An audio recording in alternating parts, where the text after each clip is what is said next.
In this video, I'll show you how to archive chats in ChatGPT so you can clean up your sidebar without deleting anything. Start by opening the official ChatGPT website in your browser and signing in to your account. Once you're inside, you'll see your chat history listed in the sidebar.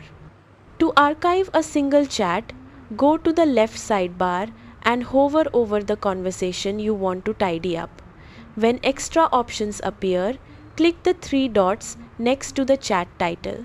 From the menu, select Archive. The chat will disappear from your main list but remain safely stored in your account. If your sidebar looks crowded, this is a quick way to keep only active conversations visible while preserving older ones. If you want to archive everything at once, click your profile icon and go to Settings. Then open Data Controls and choose Archive All Chats. Confirm the action and your main chat list will be cleared while keeping your conversations saved in the archive. Remember, archiving does not delete your chats. It simply removes them from your main view, so your workspace stays clean and focused. That's it.